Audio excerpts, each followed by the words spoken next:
Anyone who has ever been to the gym and lift weights has heard of the deload week. Some of us use it correctly and others avoid it like the plague. But what exactly is a deload week and what does it do? Before we break down what the deload week is, we need to first understand the fitness fatigue model. There are 3 parts to this model: fitness, fatigue, and performance. Fitness is our current physical level, and it could be from our years of training in the gym or not training. Basically, it is how fit we are, and if we work out, this will improve. Fatigue, on the other hand, is all the stresses that are put on our body from lifting weights, life, and we become tired, and that can affect our training. Then there's performance. This is how we do in the moment at the gym. Another way of looking at it could be fitness minus fatigue. Basically, all this mumbo jumbo shows that we get tired after working out, and fatigue adds up and makes our performance worse in the gym over time. But we still get stronger and our fitness increases. Eventually, the fatigue will add up and will be greater than our level of fitness. That is not good because then our performance will be severely affected. We will not have as much energy and we will be more prone to injury. When we get to this state, there are 2 things that can happen: either overreaching or overtraining. A great example that I love to explain these concepts is this. You're working on your next big project or paper for your work or school, and you're productive. You are slowly plowing through your paper, but you're hungry. You decide to get a burger and a shake, and while you work, you eat.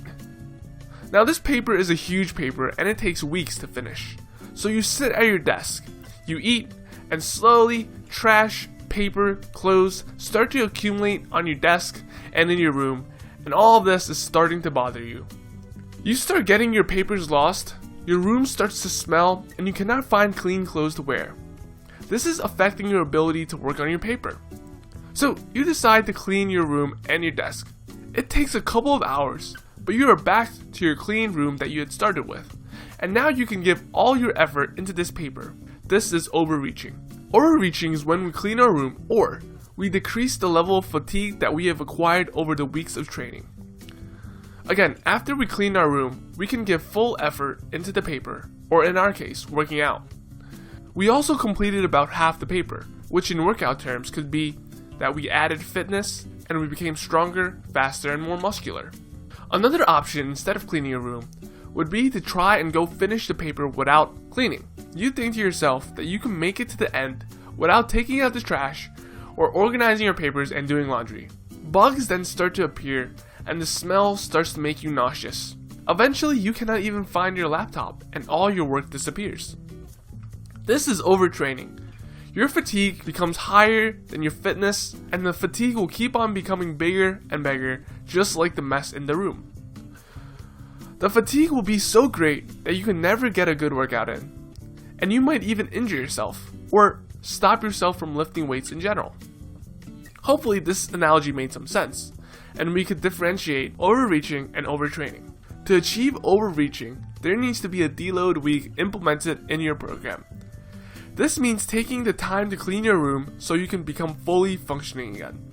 To deload, there needs to be a decrease in the total amount of volume, which is either decreasing how many sets, reps, or the weight that you do. When we lift weights, there are stresses on our joints, connective tissue, and muscle, and we need the lower stress days, or the deload, for everything to recover. Deload should already be programmed into one person's workout. And how often a person should deload really depends on what program they're following and how much fatigue they are generating over time. Sometimes not having a deload is fine. Going back to the paper example, you have a deadline for this paper by midnight.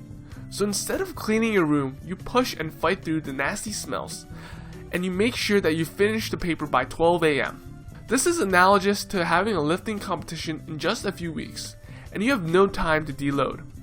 However, if you are the average Joe watching and do not compete in weightlifting, there should be a deload in your program to ensure that you can perform at your best and minimize the amount of injuries.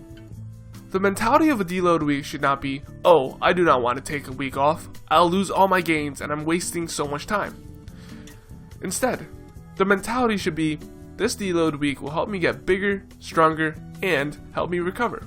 I had the latter mentality before, and I thought that since I was so young, I do not need to take a week off, and I just kept pushing through.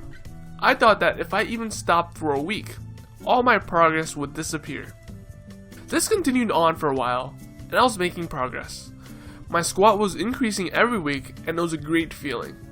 Then fatigue started to catch up, but I was still stubborn and I did not want to take a deload. And then one day, as I was warming up for my squats, there was a sharp pain in my knee.